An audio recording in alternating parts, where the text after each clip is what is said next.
Qala al-mu'allif radhiyallahu ta'ala anhu wa nafa'ana bihi wa bidumihi wa bidumina wa bidumi sayyidi salihin fid dharani amin ya rabbal alamin. An-nusyuz. Pembahasan kita sekarang adalah nusyuz. Apa itu nusyuz? An-nusyuzu lughatan al-irtifa'u. Irtifa' menjauh.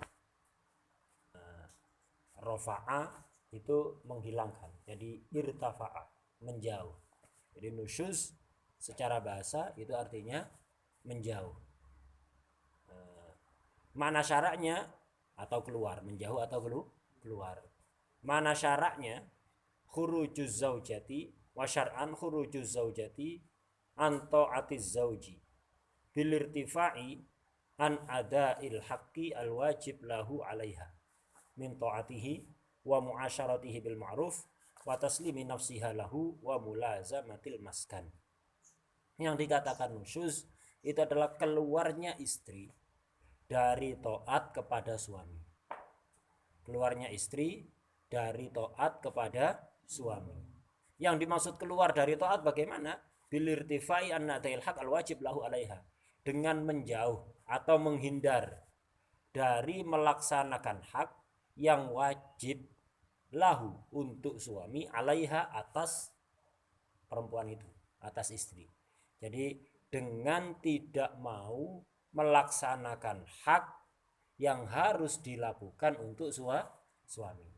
Itu yang dikatakan nusyuz. Jadi yang dikatakan nusyuz ketika istri menghindar atau tidak mau melaksanakan hak yang wajib dilakukan oleh istri untuk suami. Tidak mau melakukan kewajibannya sebagai seorang istri. Ini yang dikatakan nusyuz. Apa hak yang wajib dilakukan oleh istri kepada suami? Nah, disebutkan di sini 4 hal. Min ta'atihi, berupa nurut kepada suami, 1. Wa mu'asyaratihi bil ma'ruf, hidup dengan cara yang baik, muasyarah, bergaul dengan suami dengan cara yang baik. Ini kedua. Kewajiban istri kepada suami, pertama nurut kepada suami, taat. Kedua, muasyarah bil ma'ruf, bergaul atau hidup bersama dengan cara yang baik. Kemudian wataslimi nafsiha lahu, menyerahkan diri kepada suami, kewajiban ketiga. Kewajiban keempat, wa mulazamatil maskan, menetapi rumah, artinya tidak keluar rumah tanpa izin suami. 4 hal ini kewajiban istri kepada suami, nggak ada lagi. Paham ya? Nah, saya simpulkan dari depan bahwa yang dikatakan nusyuz itu adalah ketika istri tidak mau melaksanakan kewajibannya kepada suami. Salah satu kewajiban kepada suami tidak dilaksanakan. Itu dikatakan nusyuz. Yang tidak melaksanakan kewajiban siapa? Istri. Kalau sebaliknya bagaimana? Suami tidak mau melaksanakan kewajiban, apakah juga dikatakan nusyuz? Kalau lihat ta'rifnya, khurujuz zaujah. Nah, yang punya pertanyaannya, yang punya kewajiban kan bukan hanya istri. Suami juga punya kewajiban. Istri tidak mau melaksanakan kewajiban, namanya nusyuz. Kalau suami tidak mau melaksanakan kewajiban, apa juga dikatakan nusyuz? Iya. Catatan kaki di bawah, khurujuz zaujah. Keluarnya istri, tidak mau taatnya istri. Ai bihasabil asli wal ghalib. Aslinya nusyuz itu begitu, ghalibnya nusyuz itu begitu. Ghalibnya yang nusyuz itu adalah istri. Tapi bukan berarti tidak ada suami nusyuz. Ada suami nusyuz, li'annahu li'annan nusyuz qad yakunu minaz zauji. Kadang-kadang nusyuz itu juga dari suami, ada suami nusyuz. Dengan cara apa? Sama, bi khurujihi, khurujiz zauj an ada'il haqqil wajib alaihi ala zauj laha manfaat kadui zaujah. Dengan suami tidak melaksanakan kewajiban kepada istri, itu juga dikatakan suami yang nusyuz. Jadi istri nusyuz ada, suami nusyuz juga ada. Itu. Kalau tadi kewajiban istri kepada suami ada berapa hal disebutkan di Yaqut? 4. Yang 4 itu memang nggak lebih. Nah, Kalau kewajiban suami kepada istri, kewajiban suami kepada istri apa saja? Nah ini. Wahwa hak al-hakul wajib alaihi laha itu kewajiban suami kepada istri muasyaratu bil ma'ruf, sama istri harus muasyarah bil ma'ruf, suami juga harus muasyarah bil ma'ruf, hidup berdampingan dengan cara yang baik, dengan wajah yang ceria, sumringah, tutur katanya yang bagus, paham ya? Nah itu manggil dengan panggilan yang bagus, itu istri panggil wedus, wedus itu. Ini bukan muasyarah yang bagus, ini paham ya, yang bagus, tutur katanya yang bagus, wajahnya yang sumringah dan seterusnya. Ini satu kewajiban suami kepada istri, muasyarah bil ma'ruf, sama-sama punya kewajiban untuk muasyarah bil ma'ruf. Kedua, qasam, gilir kalau istrinya lebih dari satu, sudah diterangkan kemarin. Wal mahru, itu mahar, suami wajib ngasih mahar. Bahkan di dalam perempuan mufawadah kemarin ya, mufawadah tetap itu. Kemudian wan nafaqatu, nafkah. Gitu. Kemudian wal kiswatu, pakaian. Wa baqiyatul mu'ani, dan biaya-biaya yang lain. Apa saja nanti akan disebutkan secara detail di Yaqut di bab nafkah.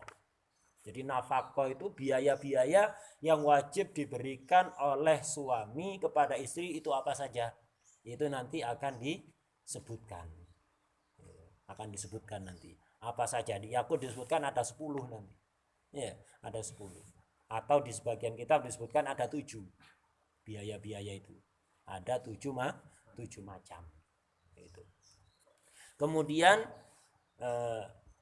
cuma bedanya kalau yang nusyuz istri itu ketika istri nggak nurut, tidak taat kepada suami, tidak melaksanakan kewajiban kepada suami, suami bisa bertindak sendiri, yaitu nanti akan diterangkan di mau'idhoi, kemudian pisah ranjang, kemudian apa? Dipukul dengan pukulan yang tidak membahayakan. Nah, itu jadi suami bisa mengambil aksi sendiri ketika istri tidak nurut. Lah, kalau suami yang nusyuz, istri jangan ngambil tindakan sendiri. Bukan karena Islam tidak adil kepada wanita, bukan karena Islam beda-bedakan hukum berdasar jenis kelamin, bukan. Islam itu adil.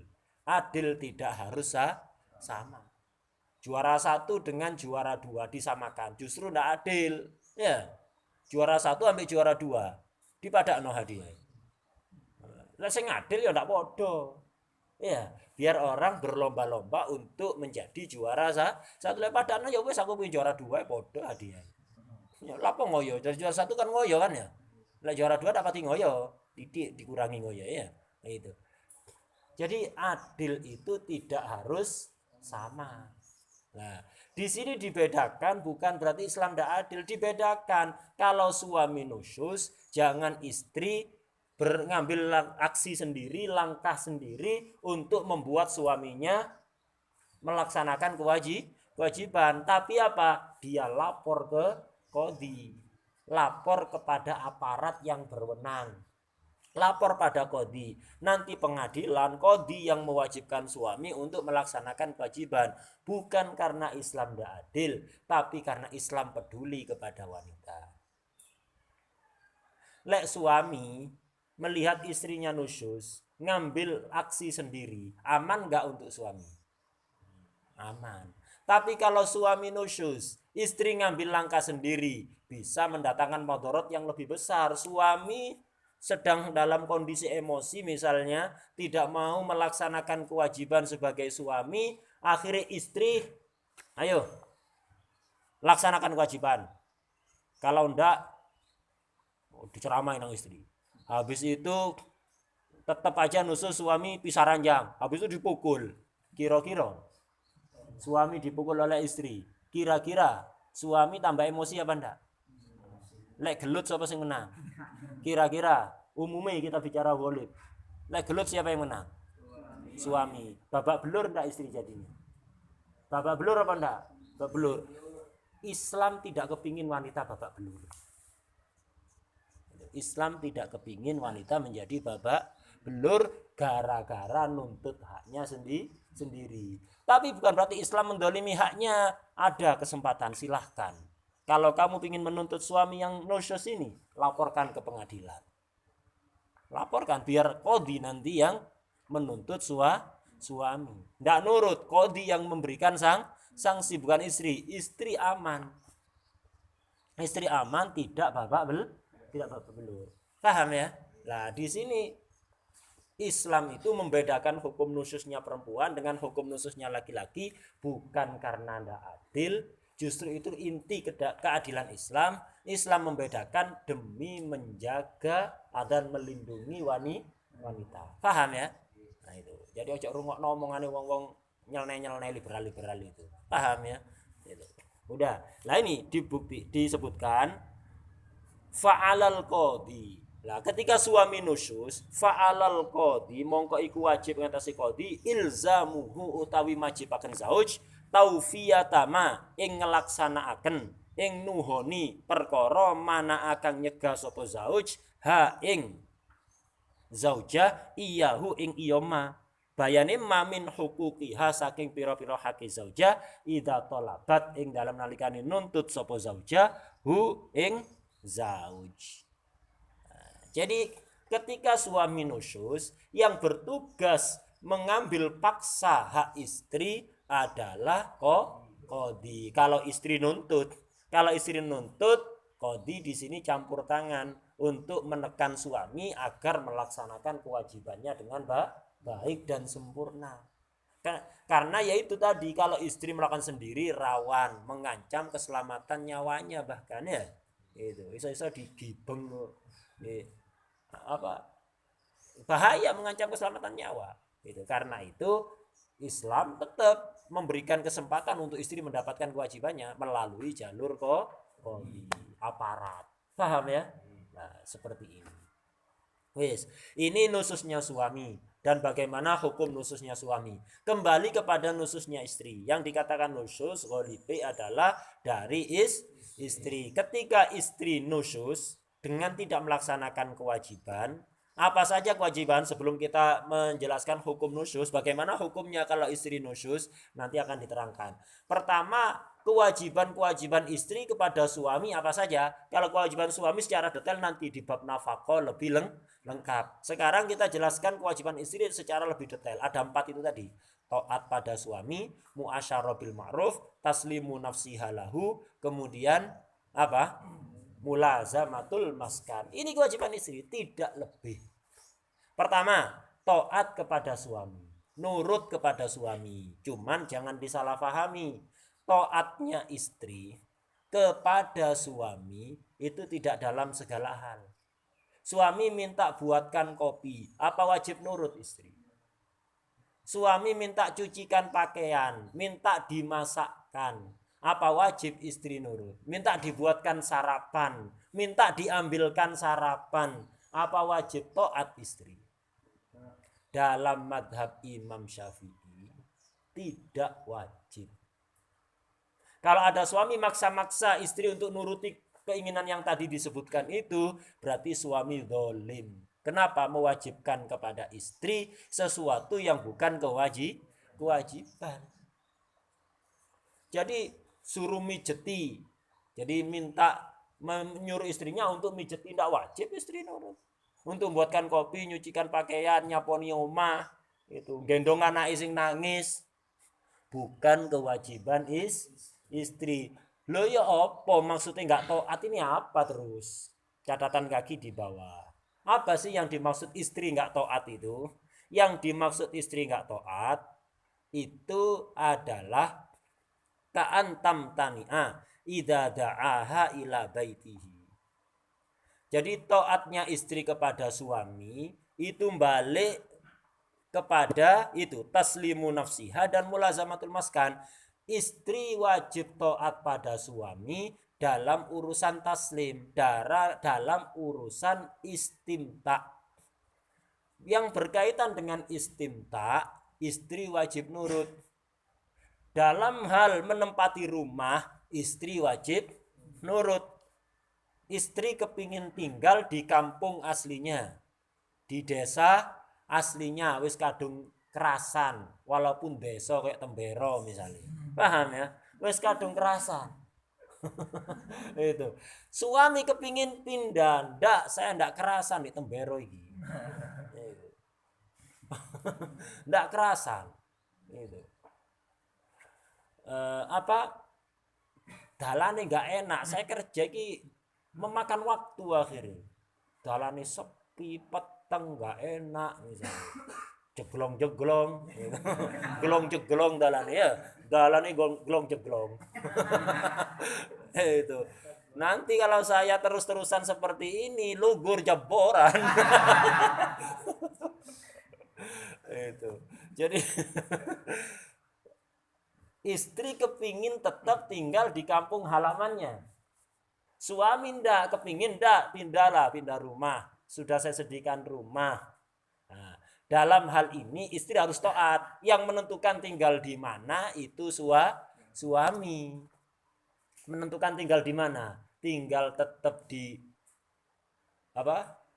Tembero itu atau di kampung yang lain yang memberikan keputusan suami. Istri harus nurutlah. Nurutnya istri kepada suami dalam dua hal ini. Dalam urusan menempati rumah di mana, tinggal di rumah mana, dan dalam hal apa? Istimta. Jadi mertua, orang tuanya istri tidak berhak ngatur-ngatur tinggal di mana. Wis biarkan ini istri kamu tinggal di sini aja, dibutuhkan karena ini ada pondok. Ini biar bantu-bantu ngajar di sini. Suami nggak mau, ndak, saya pingin pulang ke rumah orang tua saya sendiri, di kampung orang tua saya. Yang menentukan adalah suami, bukan orang tua istri yang ngatur. Orang tua istri ngatur, ini ngatur-ngatur tempat tinggal, padahal istri harus nurut suami. Walaupun orang tua ndak, tetap anak saya tinggal di sini. Wajib taat ke suami dalam ini. Orang tua kalah, paham ya? Itu. Jadi yang dimaksud wajib taat, istri wajib taat kepada suami hanya dalam urusan itu, yaitu urusan istimta yang berkaitan dengan seneng-seneng antara suami istri, wati atau mukodimahnya wati. Itu wajib nurut kapanpun diajak oleh suami. Kalau tidak ada udzur wajib nurut. Sik goreng tempe mas, itu. Sik goreng tempe ndak wis patenono kompori, wajib nurut. Paham ya? Wajib nurut itu. Sik ndek mobil mas, engko ae soto omah, ndak apa-apa kok kocone peteng ae lho misalnya.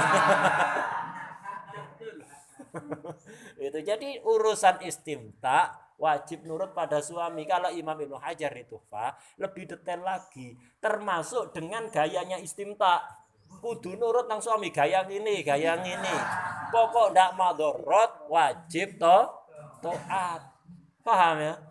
Suaminya golongannya wong sing kakean pola. Nah ini wajib taat selama ndak madorot. Iya.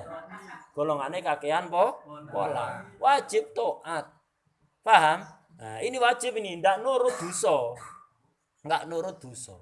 Paham ya? Ini urusan istimta, wajib nurut. Kedua, urusan tempat tinggal, mau tinggal di mana, wajib nurut. Lah ini wis urusan khidmah, ngeladeni, buatkan sarapan, ngambilkan sarapan, buatkan kopi, nyucikan pakaian, nyetrikakan pakaian, nyaponi rumah, ya. Kemudian ngurusi anak. Istri tidak wajib taat di situ. Istri tidak wajib taat. Nggak wajib minta buatkan kopi, ndak, sakasen gawe dhewe.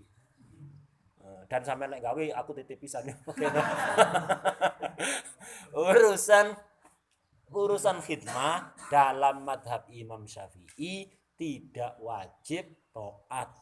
Istri tidak wajib taat. Jadi suami ndak boleh semena-mena. Kemudian juga hati-hati orang tua suami kadang-kadang ikut campur, bojo ndak pokro. Bojone wis awan ndak dikekno sarapan. Bojone teko kerja gak dibuatkan kopi, datang kerja gak dibuatkan kopi, bojo ndak pokro model opo iku. Anggrem tok ae. Nah itu, ndak berhak mertua ngomong kayak gitu. Orang tua suami ngomong kayak gitu. Biasa nih diomongi kayak gitu apa enggak? Bojone kate kerja gak dibuatkan sarapan. Datang kerja gak dibuatkan kopi. Bojo model opo ndak pokro. Ndak dididik dengan benar dan seterusnya ya. Nggak berhak. Bukan kewajiban istri kok. Bukan kewajiban istri. Kenapa kok diomel-omeli? Dipaksa-paksa seperti itu. Nggak berhak. Dia ngomong kayak gitu. Suami ngomong kayak gitu. Nggak berhak. Mertua, orang tua suami juga tidak berhak ngomong kayak gitu. Karena apa? Bukan kewajiban istri. Orang nggak wajib kok dipaksa-paksa. Kalau dia dengan sukarela, nggak masalah. Tapi dipaksa-paksa nggak boleh. Paham ya? Nah, ini kalau istri melakukan dengan sukarela, yaitu berarti atas kebaikan hati istri, berarti menunjukkan baiknya pendidikan orang tua istri kepada anaknya. Ya, itu. Jadi kalau memang dia melakukan sukarela, nggak masalah. Nah, ini dalam mazhab Imam Syafi'i. Cuman ini termasuk ilmu yang bukan untuk disampaikan di pengajian umum. Karena bikin ruwet rumah tangga banyak orang. Ya benda. Istri itu memang di kitab-kitab mazhab Syafi'i disebutkan memang tidak wajib taat, tapi biasanya istri, naluri istri, biasanya istri, umumnya istri, asal pikirannya nggak diracuni, dia akan siap melakukan itu semuanya dengan sukarela. Istri itu seneng masak no suami, ngambilkan sarapan suami, buatkan kopi suami, itu seneng. Malah lek suami ditawani kopi ndak gelem, selalu ditawani ndak gelem kayak dewi. Istri itu merasa ya opo kayak dianggap tidak dianggap keberadaannya. Nah istri itu secara sukarela alami. Jadi watak istri yang alami seperti itu, seneng melayani suami walaupun urusan yang tidak wajib. Sehingga lek pengajian umum di masyarakat ini kan santri, ya kan? Lek pengajian koyok ini untuk santri tidak masalah, atau pengajian khusus bapak-bapak itu tidak masalah. Tapi pengajian umum bapak ibu didengar di dindi atau di medsos, didengarkan di mana-mana. Ojo diumbar model koyok ini, akan merusak rumah tangga banyak orang. Istri yang asalnya hubungan dengan suami harmonis, teko pengajian biasanya istri nawani kopi, ini lo kok ndak gawe no kopi di gawe dewi mas, kok sampai lagi aku titip yo, lo kok malah kurang ajar, mari ngaji malah kurang ajar lah, sebabnya sopo. Jadi udahlah, biarkan budaya yang ada di masyarakat, istri itu seneng melayani suami, ojo dirusak. Lo hukum itu terus kapan kita sampaikan?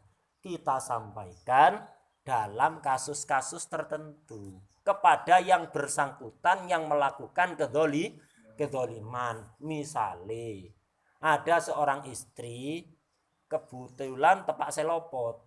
Nah ini, ketika ada seorang istri tidak mau khidmah kepada suami karena dia tahu bahwa itu tidak wajib, kok dipaksa-paksa oleh suami atau dipaksa-paksa oleh mertua, kita datangi suami model kayak gitu, nasihati. Kita tahu ada seperti itu, dinasihati. Sampean perlu tahu kewajiban suami apa, kewajiban istri apa. Kalau kewajiban berhak dituntut, yang nggak wajib nggak berhak menuntut. Kasih tahu begini-begini. Orang tua mertua tadi itu dinasehati. Udahlah, rumah tangga anak jangan terlalu banyak dicampuri, biar mereka belajar dewasa, biar mereka menjalin hubungan, ya apa caranya mereka menyelesaikan masalah sendiri, jangan selalu dicampuri, biarkan mereka belajar. Paham ya? Orang tua cukup memberikan bimbingan, jangan terlalu ngatur urusan rumah tangga anak. Lah begitu sikap orang tua yang bijak. Jadi sifatnya memberikan masukan, sifatnya membimbing, bukan ngatur. Udah, anak ini sudah dewasa, jangan diatur-atur, kasih aja bimbingan, nasihat. Jangan terlalu ngatur rumah tangga anak. Anak lapor begini tentang suaminya, ikut campur. Anak lapor tentang istrinya begini, orang tua ikut campur, buyar kabeh ibu. Udah, biarkan suami marah kepada istrinya, istri marah pada suaminya, wajar dalam rumah tangga. Orang tua jangan ikut campur, cukup ngasih nasihat-nasihat saja. ngasih nasihat. Intinya di dalam menjalin rumah tangga, kalau kepingin harmonis itu harus apa? Masing-masing berusaha melaksanakan kewajiban dengan baik dan jangan terlalu menuntut hak. Lakukan kewajiban sampean sebaik mungkin. Istri berusaha melakukan kewajiban sebaik mungkin, suami berusaha melakukan kewajiban sebaik mungkin. Jangan pernah sembrono, tapi sering-seringlah memaafkan kekurangan orang lain kalau berkaitan dengan urusan pribadi, bukan urusan agama ya. Urusan pribadi sering-seringlah memaafkan. Suami kok kurang melaksanakan kewajiban, sering-seringlah istri memaafkan. Istri kok kurang melakukan kewajiban, sering-seringlah suami memaafkan kalau itu urusan pribadi. Paham ya? Itu kalau kepingin rumah tangga harmonis lah. Orang tua membimbing begitu saja. Anaknya lapor kepada, ada istri lapor pada orang tuanya istri tentang suaminya, nasihati, udah kamu jadi istri, laksanakan kewajiban dengan baik. Kekurangan suami kamu tutupi. Jangan kamu ceritakan kayak gini. Urusan pribadi, yang sabar. Begitu juga ketika suami dikit-dikit lapor tentang perilaku istrinya kepada orang tua suami ya. Udah nasihati, kamu sebagai suami itu harus bisa membimbing istri, bukan lapor nih pada nih opo ae. Lanang model opo kon ini. Nah begitu, orang tua pada anak laki-laki begitu, biar dia bisa jadi suami yang pantas menjadi pimpinan. Dikit-dikit lapor, kamu itu suami, bimbing istri. Lu kok dilapor-lapor ini menunjukkan kamu gagal jadi pemimpin. Ngono ya ini apa? Ya ndak lapor-laporan mana, paham ya? Itu. Ya ini ndak lapor-laporan mana, lanang laporan. Lanang wadulan. Gawe ruku mari. Begitu. Pemimpin kok laporan kayak gini, wadulan, paham ya? Lah seperti itu, orang tua sifatnya membimbing, bukan ngatur. Biarkan mereka berusaha menjadi dewasa, belajar secara alami, paham ya? Lah seperti itu. Apa tadi? Kok akhirnya merantak nang dindi ini? Hah? Nah, jadi intinya untuk menentukan rumah tinggal di mana itu adalah kewajiban suami, paham ya? Kemudian taatnya istri dalam urusan itu, menentukan tinggal di mana dan urusan istimta. Untuk urusan khidmah dalam madhab Imam Syafi'i tidak wajib. Cuman jangan diterangkan di pengajian umum biar tidak merusak keharmonisan rumah tangga banyak orang. Hukum seperti ini sampaikan ketika ada suami yang dolim maksa-maksa istrinya untuk melakukan hal-hal yang tidak wajib. Sampai nasihati, sampaikan ini. Sampai perlu tahu kewajiban istri taat pada sampai urusan ini tidak wajib, jangan begitu lah gini. Jadi dibuat untuk nasihati orang yang melakukan kedoliman, suami yang melakukan kedoliman atau siapapun yang membantu kedoliman, paham ya? Nah untuk itu disampaikan ke orang-orang khusus, disampaikan secara khusus, paham ya?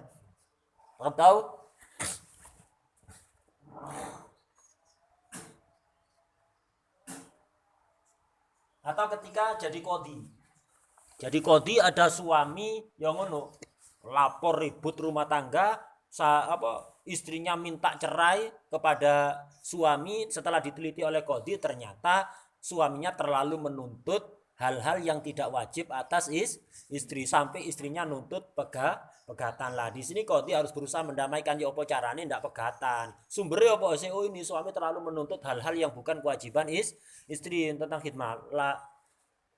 Nasihat ono di sini suami.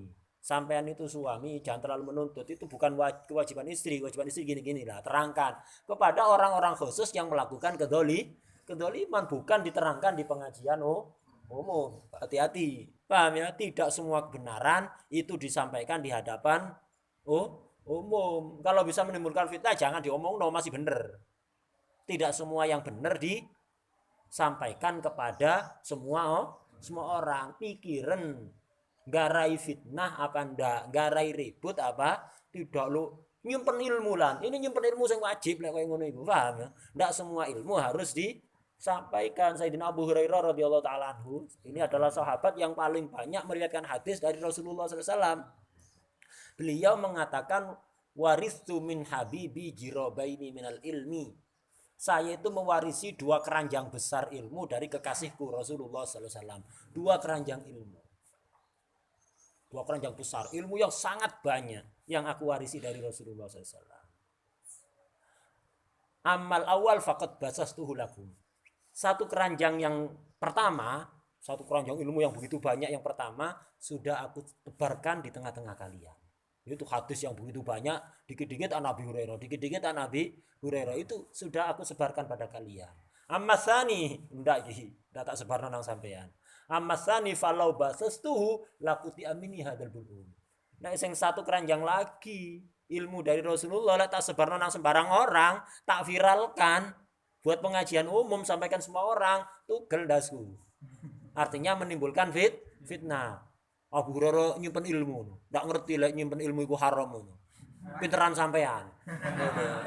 Jadi ada ilmu, malah separuh ilmu ya yang tidak disebarkan oleh Imam Abu Hurairah, Sayyidina Abu Hurairah kepada semua orang, tapi tetap disampaikan pada orang-orang khusus yang layak menerima ilmu itu, tidak ke semua orang. Paham ya? Sayyidina Ali juga melakukan itu dan banyak sahabat lain melakukan itu. Jadi ada ilmu itu justru tidak boleh disebarkan ke sembarang orang.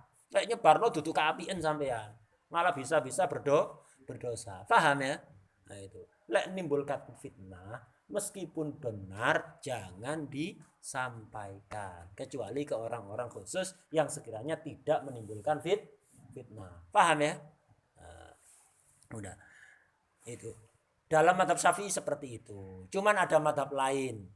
Saya dulu waktu pelajaran akhwal syakhsiyah di situ membahas hukum nikah dari berbagai madhab. Sebagian madhab lain ada yang mengatakan taatnya istri dalam urusan khidmah itu termasuk wajib. Minta buatkan kopi, ya, minta diambilkan sarapan, minta pijeti, syukur aja suwi-suwi ae. Minta pijeti dan seterusnya. Khidmah-khidmah yang lumrah, yang wajar dilakukan oleh istri kepada suami, wajib dilakukan. Baik di kampung itu adat atau tidak adat. Ada sebagian mazhab berpendapat seperti itu. Ada mazhab lain diantaranya kalau nggak salah yang dicondongi oleh Imam Ibnu Hajar Al-Asqalani, bukan Ibnu Hajar Haytami, Ibnu Hajar Al-Asqalani yang punya Fathul Bari itu. Beliau berpendapat sesuai adatnya. Tengah-tengah ini, paham ya? Sesuai adatnya. Kalau adat di daerah itu, istri melayani suami urusan kopi dan yang lain-lain itu, urusan nyucikan pakaian dan seterusnya. Kalau adatnya istri melakukan itu, maka istri wajib. Di daerah lain yang tidak adat, istri tidak wajib. Jadi menyesuaikan daerahnya. Mazhab Syafi'i tidak wajib mutlakon, tidak peduli daerah biasa dilakukan oleh istri atau tidak. Versi mazhab Syafi'i tidak wajib mutlakon. Ada mazhab lain, kalau nggak salah mazhab Imam Malik atau yang lain saya lupa dulu. Ya, ada mazhab lain mengatakan wajib mutlakon, di kampung itu ada ataupun enggak. Pokoknya umumnya istri melakukan itu, walaupun ada satu kampung nyeleneh enggak adat kayak ngono, tetap wajib. Ibnu Hajar Asqalani tengah-tengah ya. Itu sesuai adat daerah masing-masing. Lek adat dilakukan berarti wajib, lek adat tidak dilakukan berarti tidak wajib. Paham? Jadi suami hati-hati. Ya wis aku melok Imam Malik kae. Nah, itu jangan begitu kalau kepingin harmonis. Biarkanlah istri itu. Malah lek mazhab Syafi'i, kalau mazhab Imam Syafi'i hati-hati. Kalau mazhab Imam Syafi'i termasuk kewajiban suami ketika baru menikah untuk menyampaikan sampean ndak wajib ngeladeni aku. Lek sampean ngeladeni monggo. Sing jelas sampean ndak wajib. Lek kate ngladeni monggo, wajib nerangno iku. Dadi lek istrinya ndak paham hukum ini, akhirnya melayani suami dengan sepenuh hati. Melayani suami dengan sepenuh hati karena dia ndak tahu kalau itu tidak wajib, merasa wajib. Dalam istri, pemahaman istri wajib, ndak tahu bahwa itu tidak wajib. Suami jadi gidek tok, meneng tok. Bapak no ini ndak weruh. Dosa. Sampean sebagai suami itu dosa. Paham ya? Dalam mazhab Syafi'i seperti itu wajib diterangno loh ya. Istri ngelayani dek, sampean ndak wajib ngene. Nek sampean kate ngelayani dari hati sampean karena cintamu kepadaku yang begitu besar. Sakarepe. Paham ya? Tapi tidak wajib loh ya. Gitu. Tapi ya mosok enggak. Enggak masalah, paham. Yang penting jelaskan dulu, sampaikan kalau itu tidak wajib. Marunu sampean rayu-rayu cek tetap ngelayani sampean, ya sakarepe, paham ya. Sing penting kasih tahu bahwa itu bukan kewajiban. Paham? Itu. Setelah itu dia tetap melakukan, tidak masalah. Lek meneng tae sampean bapak nang ngurus salah dewi tidak perlu. Mulaba di pondok piye misalnya. Salah dewi tidak perlu ya.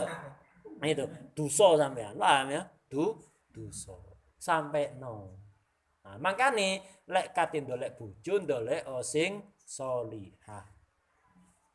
Sing kira-kira agamane bagus, akhlaki bagus. Sehingga lek akhlaki perempuan itu bagus, masih sampean kandhani ngono, ya saya kan tidak hanya melakukan kewajiban, tapi bagaimana saya membahagiakan sampean. Kan begitu. Paham ya? Itu. Yang penting sampean bahagia, saya siap melakukan segalanya. Kira-kira sing koyo ngono, paham ya? Ojo pokok nemu di Facebook dijugo ya akhirnya padha nuntut HE itu akhirnya ya. Itu pilih-pilih dhisik takokno ya apa akhlake, agamane. Paling penting itu sudah akhlak ambek agama. Urusan cantik apa enggak gampang. Kok lek kurang nambah maneh oleh kok ya. Itu. Paham ya? Ya benar.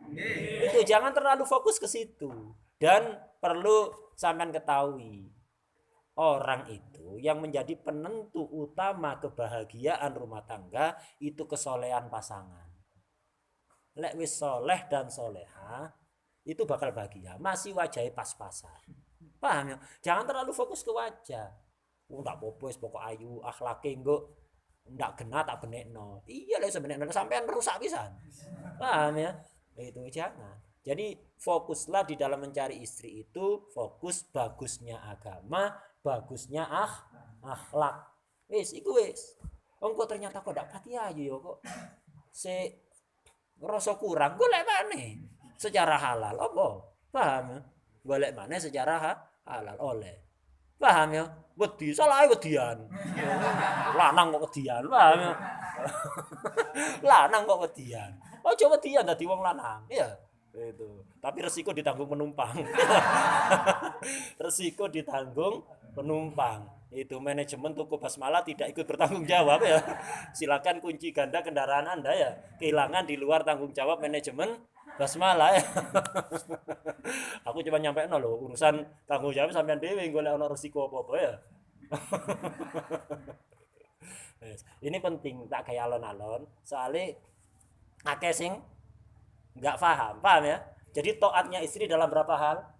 2. Urusan istimta, urusan penentuan tempat tinggal di mana. Wis itu wajib taatnya istri ke situ. Makanya min taatihi catatan kaki di bawah. Ya apa contohnya nggak taat itu? Istri nggak nusyus gara-gara nggak taat. Ya apa contohnya di bawah? Ka'antam tania kaya yen to mampang. Nyegah mampang sapa zauja idza da'aha ila baitihi. Ketika diajak oleh suami ke rumahnya suami. Jadi istri diajak ke rumah yang disediakan oleh suami enggak mau. Walau kanat mustaghilatan bihajatiha, walaupun dia repot ngurusi hajatnya dia ngajar ada di kampungnya itu. Manfaat untuk masyarakat, untuk anak-anak yang di situ dia ngajar. Walaupun dia sibuk ngurusi hajati dia, kalau suami sengaja pindah omah, wajib nurut. Atau dia sih repot apa ada hajat, wajib nurut suami. Untuk kalau diajak ke rumah oleh suami, wajib nurut. Udah.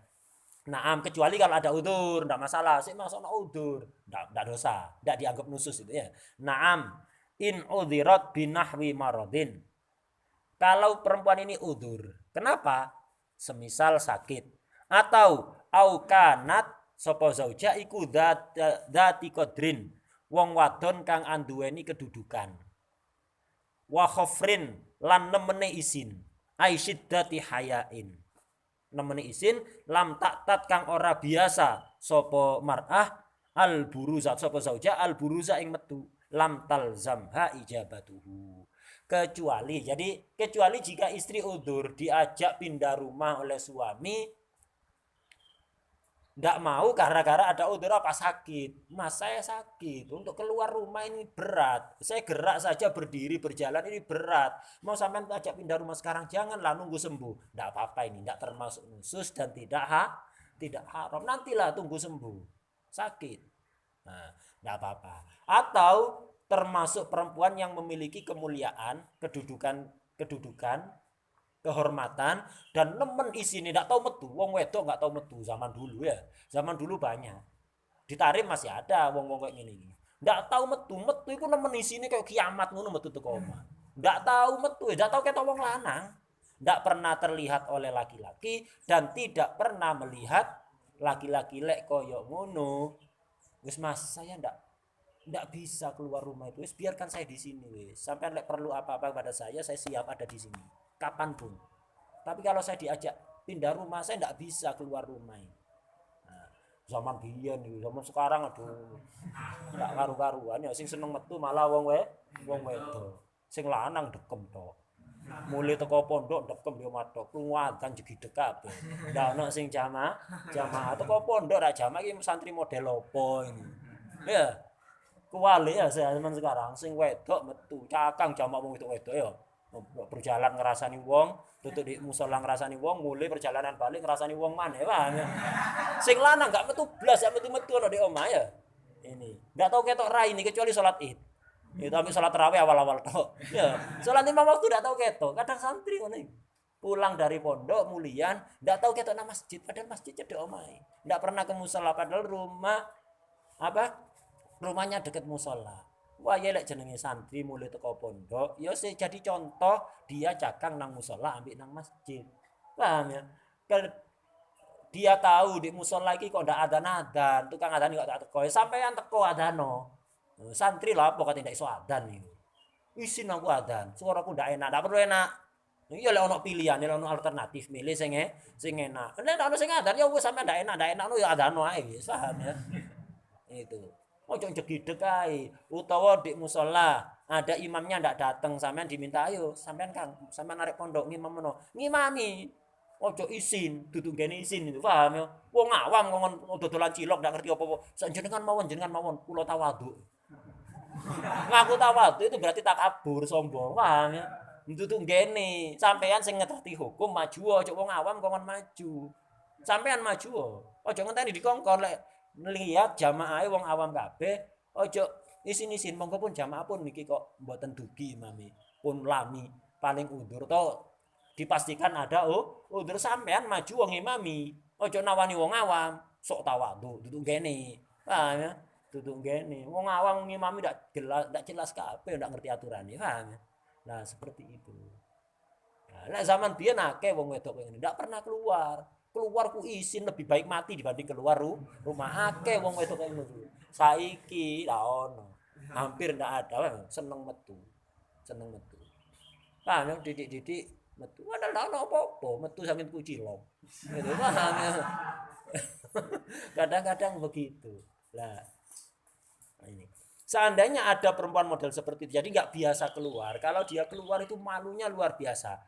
Berhak menolak. Ayo pindah deh, enggak Mas. Sampean perlu ke saya di sini aja. Enggak termasuk khusus itu. Paham ya? Kenapa? Ada udzur. Wes, kita lanjut. Fala takunu nasyizatan bil imtina. Enggak nusus kalau ada udzur itu. Lah terus ya apa suami lek hajat wa alaihi lan iku wajib ing atase zauj ayak sima utawi wiyen tong gilir sapa zauj laha fi baitiha. Ya udah lek wayahe gilir suami ya wajib datang ke situ. Ojo bojone dipanggil. Paham ya? Itu lek istri nggak biasa keluar nemen isini kemudian balik ke atas kewajiban istri yang pertama itu taat pada suami tapi sekali lagi taat dalam dua hal dalam urusan tinggal di mana dalam urusan istimta yang kedua kewajiban istri wa mu'asyaratihi bil ma'ruf hidup berdampingan dengan cara yang baik, hidup bersama dengan cara yang baik. Kapan dia dianggap nusyus gara-gara tidak muasyarah bil ma'ruf? Catatan kaki di bawah.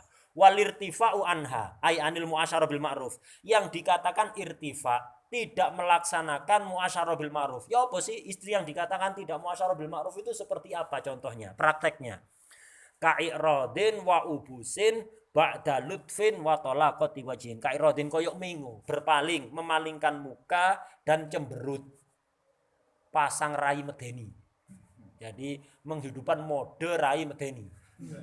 Ya, kayak HP iso di mode silent, iso mode berdering ya. Ini ndak pasang mode cemberut.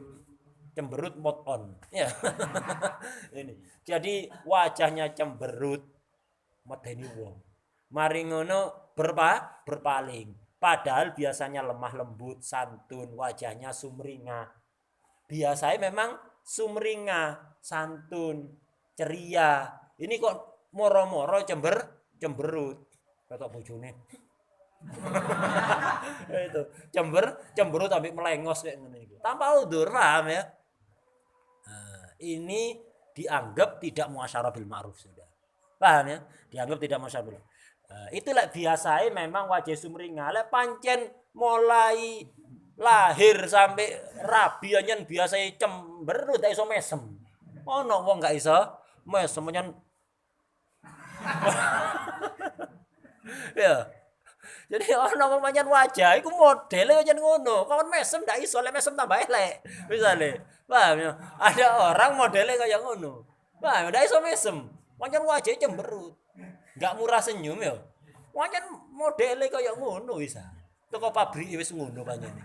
Paham ya? Lah lek kaya ngono ndak dianggap nusyus. Pancen biasa ngono lah ini.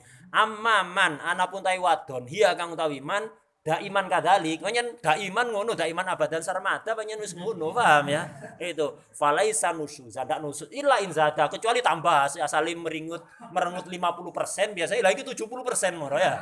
Nah, ini nusyuz ini. Bertambah. Nah, lek ngilokno sing lanang apa termasuk nusyus? Termasuk tidak muasyarah bil ma'ruf, walaisa sabbu wasyatmu nusuzan. Tekon di bedes. Ini sing lanang tekon di kono. Ndak termasuk nusyus itu ya. Bukan berarti boleh. Bukan berarti boleh. Yang jelas itu tidak termasuk kewajiban sebagai seorang istri. Ya kewajiban sebagai seorang muslim kepada sesama muslim. Sampeyan oleh enggak moro nang kok bedes kon di? Boleh. Enggak boleh kan? Begitu juga istri pada suami, tapi hak sesama muslim bukan hak suami istri. Makanya dianggap nusus. Ono bojo ngomong wis karepan kayak ngono iki. Bojone di khimar, bedes ya sing opo ya. Itu. Jadi omongan-omongan kayak gitu tidak dianggap nusus. Bukan berarti tidak dosa, ya dosa istri ngomong kayak ngono, ya kayak sampean nang kanca sampean ngomong kayak gitu, itu dosa, tapi tidak termasuk hak suami istri. Lakin cuma istri kayak gini boleh dididik, bukan nusus. Artinya tidak menggugurkan nafkah, tidak menggugurkan kosem dan seterusnya ya. Tapi lakin lahu iku tetep kaduwe zauj tak dibuah utawi didik zauja alaihi atase itu sabu wasatmu, tapi boleh dididik, ditarbiyah. Ngomongin sekarang panakmu ya, tidak kena, boleh dididik dengan yang seperlunya, paham ya? Walau bila hakim, tidak perlu lapor hakim, boleh suami mendidik istri yang model kayak gitu, paham ya? Yang namanya didik kadang-kadang perlu ditakzir, paham ya? Takzir tapi dengan yang tidak membahayakan, paham? Nah itu. Jadi boleh dididik tapi tidak termasuk nusyuz. Kewajiban ketiga. Wa taslimi nafsiha lahu, menyerahkan dirinya kepada suami. Istri itu wajib menyerahkan dirinya kepada suami. Paham ya? Nah, dan istri itu memang wajib nafkah, mendapatkan hak-hak sebagai istri itu kalau dia mau taslim. Itu. Makanya kalau biasanya ada resepsi manten kan ada acara serah terima manten, iya kan? Lah itu memang aslinya harus begitu. Jadi istri itu menyerahkan dirinya pada suami. Mas, sekarang saya di istri sampean, wis saya serahkan diri saya. Kudu ngomong tamkin alias taslim itu harus ngomong, Mas, ini saya menyerahkan diri saya sepenuhnya kepada jenengan. Wis terserah monggo jenengan kepingin nopo, jenengan kepingin apa, kepingin saya tinggal di mana, monggo. Saya menyerahkan diri, nurut, siap nurut. dalam hal-hal yang wajib tadi itu. Siap ngomong itu wajib. Selama belum taslim tidak wajib nafkah. Itu. Makanya kayak acara resepsi jangan hanya dibuat formalitas saja. Kadang-kadang sing taslim masa istri. Ya kan, ya opo istri sing ngomong dhewe ya kan. Ada perwakilan biasanya ibu-ibu Bu Mudin atau Bu Ustadzah ya kan yang menjadi wakil. Ini saya menyerahkan putri kami kepada Mas Agus misalnya ini. Ya silakan wis di apa? Ya dibimbing dengan baik, dipimpin dengan baik supaya menjadi monggo kalau mau diapa-apakan monggo gitu. Paham ya? Gitu. Yang penting kalau sampai beset misalnya lah dan seterusnya itu biasanya. Lah itu harusnya ada wakalah dari istri ya. Jadi istri mewakilkan pada seorang untuk taslim. Lek moro Bu Mudin saking ngomong dewi moro kayak ngono tanpa ada pemasrahan dari istri ya durung taslim berarti. Taslim itu istri ngomong kayak gitu, kudu ngomong, paham ya? Nah, jadi menyerahkan diri untuk diistimta model apapun, kapanpun, lah itu jenis taslim. Sing diarani nusus gara-gara ndak taslim kayak apa? Di bawah ini. Wal irtifa'u anhu ayani taslim. Yang dikatakan tidak taslim itu seperti apa? Kaman ihalahu lizauj minal listimta biha walau bi ghairil jima' haitsu la udra. Walam yakun tadallulan ay tahabbuban. Yang dikatakan tidak taslim, istri nusyus gara-gara tidak taslim, yaitu apabila istri menolak untuk diajak istimta oleh suami. Suami kepingin istimta jima atau selain jima, muqaddimatul jima itu. Mau diajak untuk istimta, menolak. Nah, ini nusus ini. Kenapa tidak taslim? Kalau memang tidak ada udzur. Walam yakun tadallulan dan bukan dalam rangka bermanja-manja.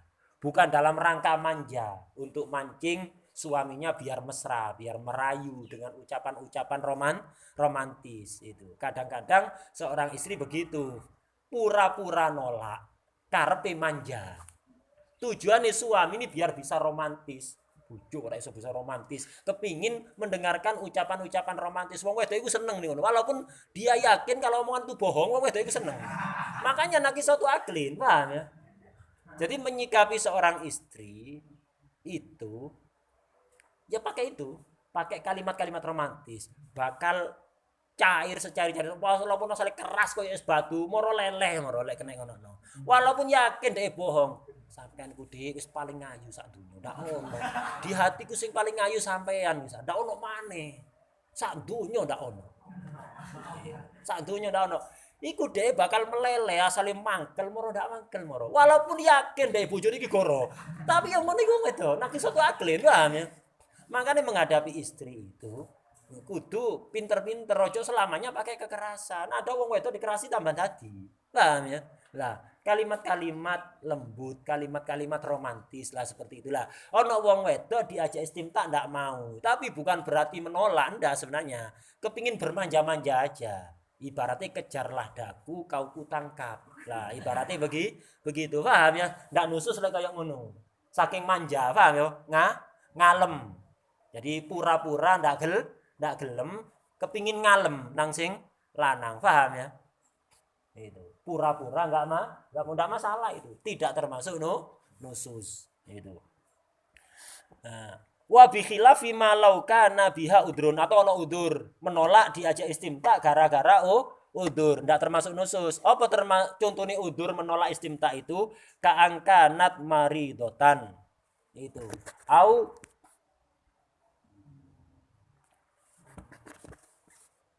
mudonnatan ya. Mudnatan atau mudonnatan. La tahtamilul wat'a. Seperti istri dalam kondisi sakit, tidak memungkinkan, atau mudonna itu sakit yang lama sampai akhirnya menjadi kurus. Istri itu kurus dalam kondisi lemah. Ya podo sakit ini. Mudonna ini dia itu sakit sampai lemah. Jadi donan itu kurus, lemah. Itu gara-gara sakit.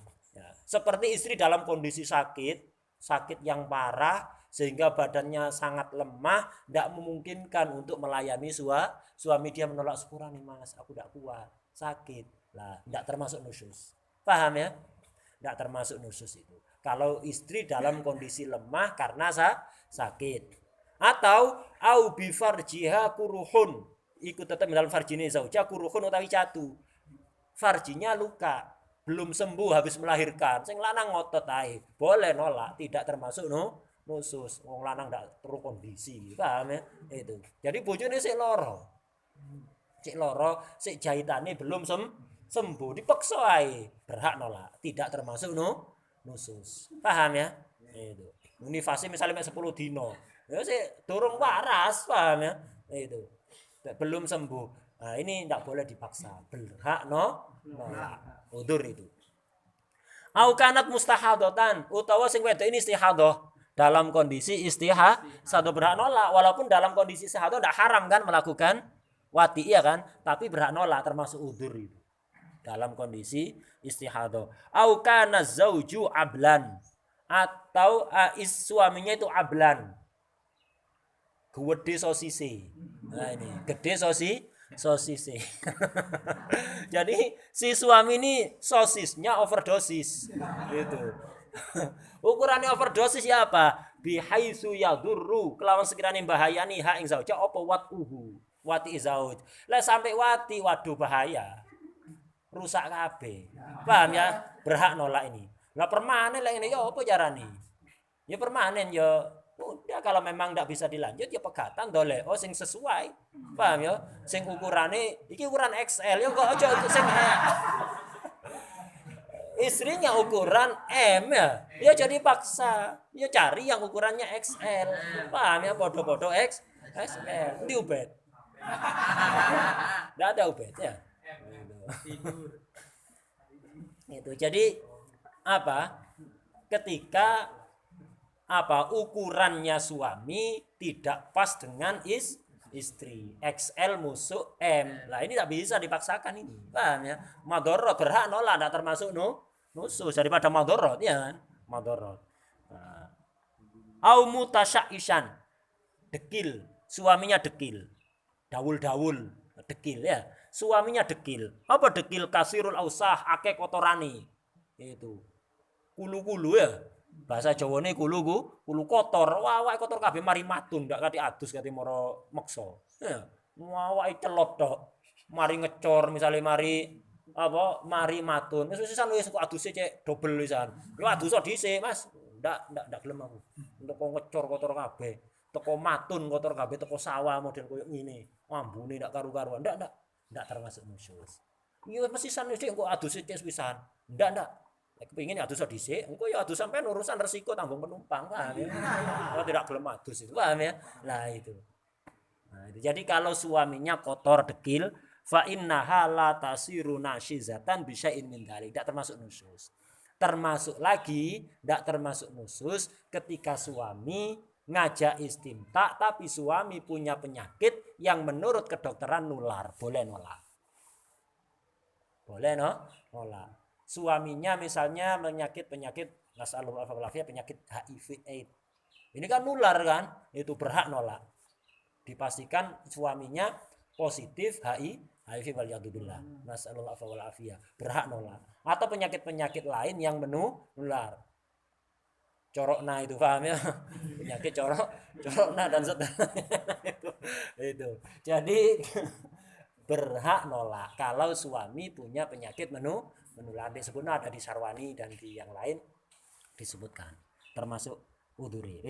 Kemudian kewajiban yang keempat suami kepada istri wa mulazamatil maskan, menetapi rumah tinggal, stay at home, diam di rumah saja, tidak keluar kecuali izin suami.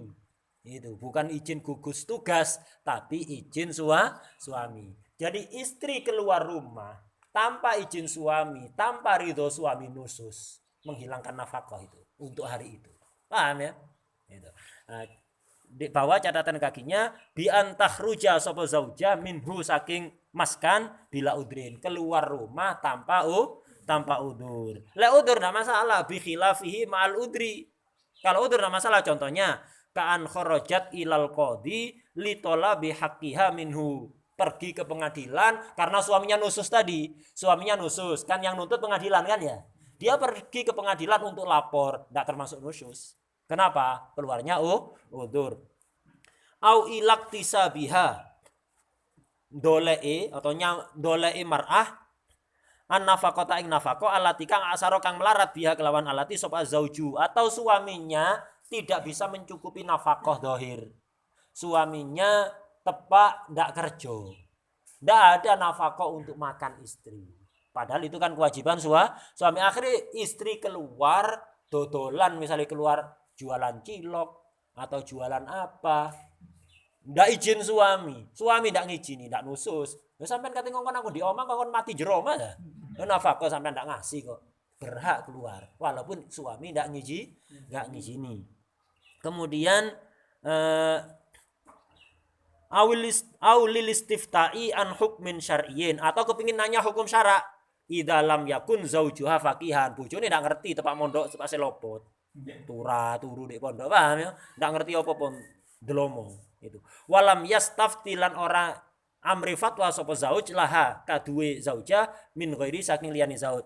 Jadi istri misalnya sedang mengalami istihadah, dia bingung ini haidnya yang mana, ini istihadohnya yang mana. Sekarang dia ini boleh sholat, wajib sholat atau haram sholat. Nggak ngerti, takon nang bojone, yo ndak hatam ben aku ndak tutuk kitab iku. Njen turu kate tutuk ya apa? Tak khusus turu. Kenceng nyang enggak kenceng enggak nyang. Akeh ndak kencengi. Wah, waya tak khusus turu, tak khusus haid. Turu. Untuk alasan lah. Sing ini ndak ngerti takoni tentang apa? Tak ngerti. Istri perlu. Nah, dia mau bertanya, suami larang enggak boleh. Kecuali suami wis sampe ndek kene wis. Aku tak takon. Biar saya yang nanya, nanti hasilnya tak sampaikan. Nah, gitu. Kalau suami siap kayak gitu, berhak ngelarang istri. Tapi sampean takon Mas, ndak usah seneng. Aku paling aku ya takon ndak paham karepe. Ya wis, istrinya yang keluar ndak boleh dilarang. Ojo metu. Lah terus ya apa iki hukum ini? Saya nggak tahu, ndak boleh dilarang. Kecuali zaman sekarang, biar kan ono HP. Zaman sekarang ya bisa, kalau memang memungkinkan dari HP wis tak tilpunno ustad. Tadi tak tilpunno wis sampean ngomong engko apa? Biar saya ngomong, sampean ngasih penjelasan saya nyampaikan, atau sampean wis tilpunno langsung iki. Itu. Nah seperti itu. Kalau sekarang ono HP ya harus keluar, paham ya? Kalau sudah dikasih HP untuk nelpon dan bisa ditelepon, kadang ditelepon tidak diangkat, paham ya? Itu ini diangkat, ya wis, paham ya? Boleh untuk keluar. Artinya keluar ini kalau memang nggak memungkinkan untuk nanya hukum itu tanpa keluar rumah, wis. Kemudian wala yadurru khurujuha minhu minal maskan biidnihi au dhanni ridahu. Keluar rumah tanpa izin suami boleh, enggak termasuk nusus. Atau enggak usah izin tapi dhon ridho, biasanya sama suami diperbolehkan, enggak apa-apa. Ya kayak umumnya istri blonjo tepak suamine enggak ada kan mosok nelpon dhisik ta. Umumnya istri lho. Lah istri sing nemen hati-hatine ya ngono, ben kate keluar rumah hatta ke toko sebelah rumah. Itu sik nelpon dhisik nang sing lanang, atau SMS dhisik. Selama belum dijawab ya enggak metu. Ono bojo model seperti itu. Ada yang enggak, wis biasa enggak apa-apa. Enggak apa-apa itu berdasar don ridho. Boleh, tapi dengan catatan ilam yanhaha anhu. Kalau memang enggak dilarang, wis lek pokok ndak ono aku, ojo sampe metu meskipun cedek. Lek ono larangan gitu ndak iso don ridho. Don ridho itu kondi. Suaminya jelas-jelas melarang. Walam taklam lan orang ngerti sapa zaujah ghiratahu ing cemburune zauj alal khuruj ing metu, dan istri tidak mengetahui keberatan hati suami ketika dia keluar tanpa izin. Walaupun tidak dilarang, tapi kalau dia keluar itu suami itu terkesan cemburu gitu. Terkesan enggak nerimo. Nah, kayak ngono enggak boleh keluar. Enggak bisa don ridho, paham ya? Kapan enggak bisa don ridho? Kalau jelas-jelas dilarang atau istri mengetahui kalau suaminya enggak suka istri keluar-keluar tanpa izin itu. Walaupun dia enggak ngomong. Tapi kelihatan dia enggak suka. Cuma enggak wani ngomong, golongane STI. Suami takut istri. Paham ya? Bukan sarjana teknologi. STI. Suami takut istri. Gitu. Kayak ngono enggak boleh. Paham ya? Nah, ini kewajiban suami kepada Kepada siapa? Kepada istri. Kewajiban suami kepada istri seperti ini. Kok kewajiban suami? Kewajiban istri kepada suami. Lah ikut dilanggar, maka termasuk nusus penting ini sampean pahami. Ya tidak, kewajiban istri tidak ada lain sudah. Gak ada yang lain. Kewajiban istri, nah, kewajiban suami kok lebih detail di bab nafkah. Terakhir hukmun nusus. Ketika istri itu nusus, lek hukum nusus suami tadi sudah ya. Lek suami nusus, istri berhak lapor ke kodi yang ngurusi. Lek suami nusus, istri nusus ya apa ini? Hukmun nususi. Hukmun nususi 1 at-tahrimu haram. 2 wa isqatul qasmi menggugurkan hak giliran. Wan nafaqati menggugurkan nafaqah wa tawabiha dan tawabeknya nafaqah. Ini hukumin nusus. Ya boleh istri nusus, pertama haram. Gholibe haram. Ya kalau yang nusus ini apa? Istrinya mukallafah. Lah istrinya edan nusus, ya ndak iso dihukumi haram wong edan kok. Wong edan iso diarani haram. Wong edan ngerusak barang orang lain, orang gila ngerusak barang orang lain. Haram. Ndak haram, wajib nembui ya, tapi ndak haram. Istri majnuna nusus ndak haram, tapi tetap menggugurkan nafkah. Ndak haram. Catatan kaki di bawah itu waqat la yusofu bidalika tahrim. Kadang-kadang nusus ndak disifati haram. Contohnya kanusuzil majnuna fa innahu la isma bi, ndak dosa. Nah, kemudian sikap suami ketika nusus, ya kayak di Al-Qur'an ini diterangkan. Ketika istri itu ada tanda-tanda nusus, belum dipastikan. Ada tanda-tanda istri ini kok kati nusus, ya kok tadi itu biasai wajai sumringah, ini cemberut. Biasanya suami datang disambut, ini malah melengos. Nah, ya apa ini tanda-tanda nusus? Tugas suami apa? Nasehati. Jadi istri dinasehati. Dinasehati kok si pancet, malah tambah jelas nususi, maka pisah ranjang. Itu. Si pancet ae dipukul. Bukan wajib, mukul ini bukan kewajiban. Boleh memukul dengan pukulan yang tidak membahayakan, tapi tetap sing afdol jangan mukul. Afdolnya jangan mukul. Bukan wajib mukul ini bukan. Boleh memukul. Afdolnya jangan, tapi pukulannya tidak boleh pukulan yang membahayakan. Dorban ghaira mubarrih. Nah, catatan kaki di bawah itu terusannya wa idza dhaharat opo amaratu nususi zauja, tondo-tondo nususi zauja. Wa dhannahu, suami menyangka, belum yakin. Wa dhannahu, dhanna nyono sapa zauj hu ing nusus. Suami menyangka kaya nusus iki sing wedok. Ya apa sikap suami? Wa adha nadban di mauidoi, sunat enggak wajib. Sunat di mauidoi. Ya apa mauidoi? Bitadkiriha kelawan ngilingaken zauja bil awaqibi kelawan pira-pira akibat. Dikandani akibati ndak apik lho, sampean lek nusus dilaknat malaikat, dilaknat seluruh makhluk. Terus sampean yo gugur nafakoi, gugur koseme dan seterusnya. Diingatkan tentang akibatin nusus, akibat dohir maupun akibat batin. Hati-hati lek wong wedok nusus itu semalam ndak bakal diridhoi oleh Allah. Selama-lamanya ndak bakal diridhoi, walaupun sholat sampai jungkir balik ndak bakal diridhoi. Diilingno kaya ngono itu. Bila dorbin wala hajrin, tanpa mukul wala hajrin, orang bangseng itu apa? Pisah ranjang ya, ndak usah pisah ranjang, tetap cuma dinasih. Ka'ayyakulalah contohnya ittaqillah fil haqqi al wajib li alaika wahdaril uqubah, sing takwa nang Allah. Ndak ilok ngene iki. Ndak boleh. Hati-hati kepada ikopnya Allah, adabnya Allah, dinasehati itu. Nasihati dengan cara yang benar. Ojo ketok bojone nusus ngambil tongkat naik ke atas mimbar, alhamdulillah wassalatu wassalam ala rasulillah wa ala alihi washabbihi mala amma ba'du ayyuhan nas ittaqullah. Tadi seorang khotib ndak begitu. Mau ido ini artinya apa? Nasihati orang biar bener. Ya kadang-kadang diperlukan ojo hanya cuman ceramah toh. Jadi mau ido ini bukan berarti nyeramai toh kayak pidato di atas mimbar, ndak. Mau ido ini tujuannya apa sih? Benekno istri. Duduk pokok ceramah ndak. Ya kadang-kadang suami kudu ngedunno, menurunkan egonya. Ya apa? Apa sidik sampean kok ngono? barangkali saya punya salah, saya tidak sengaja, atau saya misalnya ya saking dableke ndak rumangsa misalnya. Apa sih sampean kok ngene? Ono salah ta nang aku.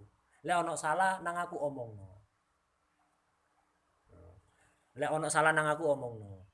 Kemudian istri misalnya jawab, iya sampai itu begini, kenapa sampai begitu? Oh ngono ta. Iya berarti aku njaluk sepuro. Wis selesai. Kadang-kadang perlu suami itu minta maaf, introspeksi diri, aja cuma ceramah doa, merasa paling benar sendiri ya. Itu. Mau didengar tanpa mau dengar ya. Kok sponsor mau didengar tanpa mau dengar. Nah, jadi perlu kadang suami ketika mau itu juga mendengarkan apa kata istri. Apa sih kenapa sih saya sampean kok seperti ini? Ono salah saya dah. Omong no. Lah memang kalau terbukti suami yang salah ya ruban kelakuane. Paham ya? Kalau ternyata istri tidak punya alasan untuk seperti itu, terus no nasihati. Paham ya? Nah, jadi begitu ojo rumangsa bener dhewe tok nyeramai tok. Pokok bojo kudu ngrungokno, ojo sampai ngomong. Pokok aku bener bojo salah. Ndak begitu. Paham ya?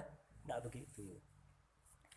Udah. Kemudian wayubayyin laha diterangno nang bojo annas nusuza yuskitun nafaqata wal qasam. Nusus itu menghilangkan nafkah, menghilangkan qasam dan seterusnya. Itu. Tapi ini bukan berarti semua disampaikan persis seperti itu. Lihat-lihat kondisi. Sampaikan omongan itu yang kira-kira manfaat. Ya tadi itu, omongan bener itu ndak mesti disampaikan. Kadang-kadang wong bojo diomongi kayak gini tambah dadi. Sampai nusus, ndak wajib nafkah loh. Ndak wajib nusus. Ndak paten, PPN duitmu. Kadang-kadang seperti itu. Lek kira-kira mengakibatkan seperti itu ya aja diomongno. Lho kan aku bener.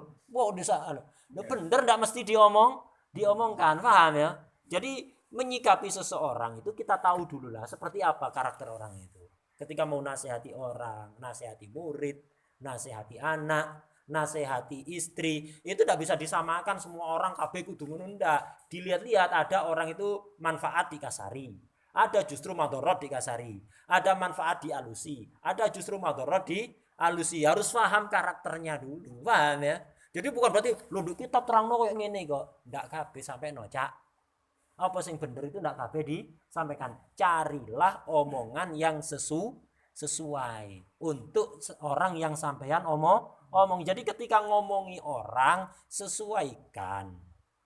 Jadi lihat yang sesuai dengan yang sampean omongi. Ojo yang sesuai kepada otak sampean dhewe tok. Paham ya? Nah, seperti itu. Paham? Nah, begitu.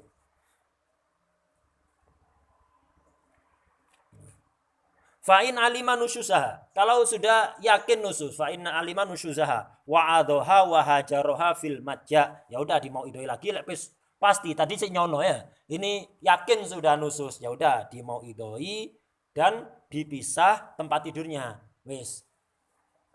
Nginep di situ tapi enggak tidur bareng. Suami istri tidur di kamar biasa ini, misalnya suami tidur di kamar yang lain atau tidur di ruang tamu atau tidur di mana misalnya. Nah, itu kepada istri efeknya sangat besar. Bagi sampean mungkin opo faedah lah kesenengan tambah. Itu pikirannya sampean wong lanang wong wedok itu beda. Jadi tinggal satu rumah tapi suami tidak mau tidur bareng, itu akan menusuk kepada perasaannya yang akan membuat dia berubah. Allah lebih paham karakter suami, karakter istri lebih paham. Ojo sampean udah bisa apa nih sing anu. Itulah pikiran sampean wong lanang wong wedok beda, paham ya? Itu akan tersentuh perasaan nih. Waduh, aku sejelek itu dah kok bojoku ndak gelem turu. Jejer ae ndak gelem. Sampai milit turu di sofa. Tidur di ruang tamu, tidur di karpet misalnya gak di kasur. Cek welek ya aku sampai bojoku darwane. Lah akhirnya dia berubah. Itu sangat manfaat. Nah, jadi pisah ranjang, duduk hajar bilisan, ndak nyopo, ojo, tetap nyapa, ketemu ya tetap nyopo. Duduk berarti ndak nyopo ndak oleh, kan? Ya lebih dari 3 hari ndak oleh, kecuali ada udzur syar'i. Biasanya wong nggak nyopo lebih 3 hari itu jarang sing udzur syar'i, ndak usah kakek macam. Aku tuh udzur syar'i ngetabrus. Jarang ono wong nggak nyopo li udzurin syar'iin itu jarang. Rata-rata nuruti nafsu, nggak usah kadik bertopeng syariat barang, paham ya? Jadi wahajara fil majja wa darabaha fi ghairil wajhi wal mahalik. Dipukul boleh, tapi selain wajah, hindari wajah. Mukul wajah haram, hatta guru nang murid. Ya, takzir atau apapun, tidak boleh mukul area wajah ini, dipukul wajahnya, dikaplok itu. Atau dipukul area wajah, pokoknya mulutnya ini banget, kaplok. Tidak boleh, haram. Suami kepada istri, atau orang tua kepada anak, atau guru kepadamu, murid, tak boleh. Hindari wajah, macam-macam, mentang-mentang ustadz, mentang-mentang orang tua, mentang-mentang suami, tidak boleh, wajah dihindari. Kemudian mahalik, tempat-tempat yang vital, tempat-tempat yang rawan mematikan. Ojo kayak dipukul di daerah sini ya, belakang leher ini bahaya, dan ada tempat-tempat yang bahaya, jangan itu dihindari. Nah, tapi mukul dorban ghairu mubarrih, pukulan yang tidak membahayakan. Ukuran nih, ayyadhumu alamuhu urfan. Jangan dipukul dengan pukulan yang sangat menyakitkan secara uruf. Itu. In afada, dipukul itu boleh dengan qayyid. Kalau kira-kira dipukul berfaedah, dipukul dadi apike. Lek kira-kira suami itu iki lek dipukul tambah dadi haram mukule. Jadi suami boleh mukul istri yang nusus itu kalau punya dugaan pukulan ini akan bermanfaat. Lek dia punya dugaan tambah garai dadi sing wedok, haram mukul. Dudu oleh haram kan. Tapi tetap walaupun berfaedah, wal aula al afu. Al aula itu memaafkan. Di sebagian kitab dobite apa? Dorban ghairu mubarrih ini penting. Kayak mukul anak ndak sholat, ndak poso kan dorban ghairu mubarrih, dan ini nusus ini dorban ghairu mubarrih dan seterusnya. Di tarsyih seingat saya itu pukulan yang ghairu mubarrih itu ukurannya bihaitu la yukhafu minhu mubihut tayammum. Ini di tarsyih. Di tarsyih di bab nusus insyaallah. Seingat saya, coba ceken nanti di tarsyih. Ukurannya dorban ghairu mubarrih bihaitsu la yukhafu minhu minad darbi mubihut tayammum. Sekiranya jangan sampai mengakibatkan sesuatu yang memperbolehkan tayammum. Sesuatu yang memperbolehkan tayammum biyen mari tepak daurah pertama ya. Ya. Mengancam keselamatan nyawa, anggota badan, fungsi anggota badan, atau memperlambat kesembuhan, atau menambah rasa sakit, atau bekas yang sangat jelek di anggota dohir sing biar dak melok nyuntuh nang arek-arek sing melok daurah pertama dulu, catetan itu mubihut tayammum. Wis cukup tak kasih segini tok. Nah ya, ini dobite dorban ghairu mubarrih. Berarti lek mubarrih ya bi haitsu yukhafu minhu mubihut tayammum. Kemudian wa isqatul qasmi. Nusus ini juga menggugurkan gilir kalau istri lebih dari satu. Maksudnya gugur kapan? Aifi dalikadur wa ma ba'dahu madamat nasizatan. Gugur giliran ini kapan? Ya untuk putaran itu. Misalnya besok wayahe gilir nang istri kedua. Durung dek gilir kok apa? Nusus. Ya untuk putaran ini dia ndak berhak mendapatkan giliran. Kata digilir nusus ya udah putus untuk ini, langsung lompat ke istri ketiga sudah. Nah, untuk putaran berikutnya apa sih gugur? Lese nusus ya gugur lagi. Paham ya? Kalau masih nusus gugur lagi. Sampai kapan ya? Sampai enggak nusus. Sampai enggak nusus sudah. Ai fi dzalika dur wa ma ba'dahu madamat nasizatan. Gitu. Wa illam ta'sam bin nusus. Walaupun nusus tidak dosa, gilir tetap gugur kayak majnunah tadi kan enggak dosa ya. Atau ini kasaghiratin wa nahwiha. Itu. Gugur ini malam tarji qabla naubatiha, selama dia enggak rujuk, artinya enggak menghentikan nususnya sebelum datang giliran. Misal sekarang putaran baru, sik wayahe gilir istri pertama, istri kedua dalam kondisi nusus, gugur kan ya. Tapi kalau belum saatnya tiba giliran dia kemudian bertobat menghentikan nususnya, enggak gugur, balik maneh hak qasemnya. Walaupun kurang sak jam keluar dari rumah istri pertama, saatnya pergi ke rumah istri kedua nelpon, mas aku sudah nusus misalnya. Itu. Aku sudah nusus. Ya udah, berarti berhak mendapatkan jatah qasem terakhir wan nafaqati, menggugurkan nafaqah, wa tawabiyah dan tawabiknya nafaqah. Tawabiknya nafaqah nanti di Yakut ketika bahas bab nafaqah, perempuan itu kalau wajib dikasih nafaqah maka akan diikuti oleh 10 hal. Tawabiknya nafaqah itu ada 10 atau 9 ya. Jadi ada 9 perkara tawabiknya nafaqah. Nanti akan diterangkan di bab nafaqah, enggak usah tak terangkan sekarang. Itu. Tak waca cepat di bawahnya Apa contohnya? Ini gugur nafkahe. Kalkiswati tawafiknya, kalkiswati pakaian, wasukna tempat tinggal. Jadi ya wis metu kok makan nusus. Lu terus tinggal di mana? Apa cari kon? Itu kan. Itu. Nah, kapan berhak mendapatkan jatah lagi? Ya nanti kalau sudah enggak nusus. Walat tandif, alat-alat kebersihan, sabun dan yang lain-lain wanahwiha. Fa in adat lito'ah. Kalau dia menghentikan nususnya, lam ta'ud kiswatu dalikal fasl. Nah, maka kiswah untuk musim itu tidak wajib. Begini, umumnya kalau zaman dulu suami membelikan pakaian untuk istri setiap musim. Musim dingin dibelikan pakaian yang cocok musim dingin, musim panas dibelikan pakaian yang cocok musim panas. Lah misalnya awal musim panas, wayai waktunya membelikan pakaian kok nusus, ya wis. Pakaian untuk musim panas gugur. Walaupun dapat 2 hari leren nususi, ya wis tuku dhewe. Kenapa? Di saat awal musim panas, waktunya membelikan pakaian dia nusus. Maka apa? Gugur pakaian itu. Walaupun dapat 2 hari wis tobat, ndak nusus maneh. Gugur tuku dhewe. Paham ya? Itu. Lam ta'ud kiswatu dalikal fasl. Mengkono-mengkono musim, fasl itu musim. Ndak balik pakaian ini. Bal taksu nafsaha ila tamamihi ila tamamil fasl. Ya udah, beliau pakaian dhewe. Setelah itu summa yaksuha zauju, memberikan pakaian zaud fil fasli ladzi ba'dahu, di musim setelahnya. Nanti kalau datang musim dingin wis ndak nusus, kewajiban suami lagi. Paham ya? Nah, untuk budaya Indonesia memberikan pakaian istri kapan? Ada yang hari raya saja, ada yang hari raya sama bulan Maulid. Misal, ini termasuk budaya suami yang memberikan pakaian di hari raya saja. Wayai kate riyo ya wae nukono pakaian nusus tadi. Ya wis tuku dhewe pakaian. Mari riyo tobat. Riyo ya sumpek dek nanti kelambi anyar kelencer. Wong wedok lek wong lanang biasa ae. Kelambi compang-camping lungset kabeh gak ngurus. Ndak matching antara sarung ngambil kelambi ndak matching gak ngurus wong lanang. Encen wong lanang sabarnya kayak gitu. Jangan dadi wong lanang itu pakaiane matching terus. Padahal wong wedok ae. Sarunge ijo, kelambine ijo. Sarunge kuning, kelambine kuning. Ya. Sarunge ireng, kelambine ireng. Ojo ngono wong lanang wedok lek ngono iku. Lek wong wedok ndak gak gelem ngono iku. Atasan dengan bawah harus sama maskere padha warnane. Lek kudunge biru, maskere biru ya. Lek kudunge kuning, maskere kuning. Itu. Kudunge batik, maskere batik bisa.